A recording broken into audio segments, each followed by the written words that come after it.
Good morning, good afternoon, or good night, and welcome to Command Power, the show in which we discuss all things Magic the Gathering with a focus on Commander. And today we have a brand new episode in our card spotlight series in which I look at a card that I feel is underplayed or underappreciated in Commander and discuss its merits. But before we do that, just a quick reminder to please click subscribe if you enjoy these videos. It's the only way the YouTube algorithm really notices me, and we're currently growing the channel and it helps me a lot. Much appreciated. And today we're going to be talking about Bloated Contaminator, one of the new cards from Phyrexia, all will be one. And bloated is definitely the right word because man is this overpowered for a 3-drop. It has a bunch of stats and a bunch of abilities for only 3 mana. It's a 2 colorless and green creature, Phyrexian beast, 4/4 with trample, toxic 1, which of course means that if it deals damage to something, they're gonna get a poison counter, and then whenever it deals combat damage to a player, proliferate, in case everything else wasn't quite enough.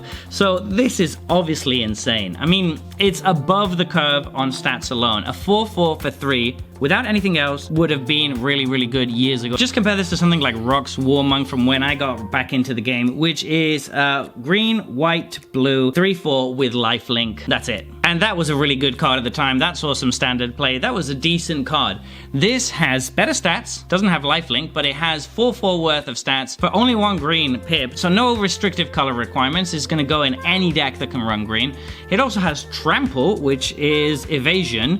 Then it also has Toxic 1 to give you just another way to win the game in case everything else wasn't enough. And you also have a proliferate trigger on combat damage, which is very likely to happen because a 4/4 trample on turn 3 is difficult for a lot of decks to deal with, surprisingly enough.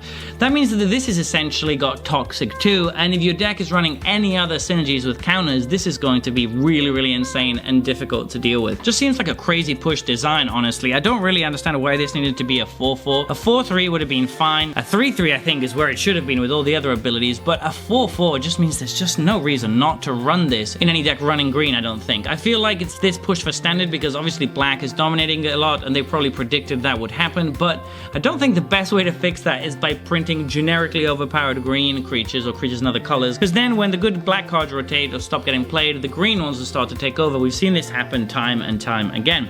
Obviously in Commander it's not quite as good, but it's still a 3 mana 4/4 with trample.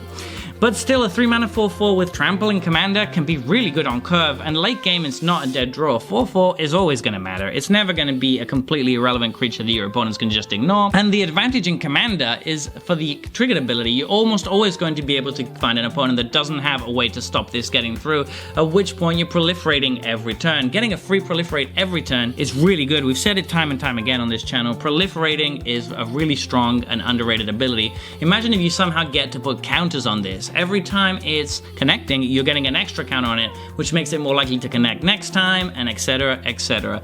And then, of course, it's got Toxic as well, so in Commander, that's kind of relevant. This is going to be one of the best ways to connect early and get that Toxic damage in so that your opponents are likely to die from it. I honestly wish this wasn't quite as pushed as it is. I understand maybe that there's reasons for it that I don't see as a player and not a designer, but it just seems like it's very, very good. So there you have it. That has been our card spotlight for today. What are your thoughts on this card?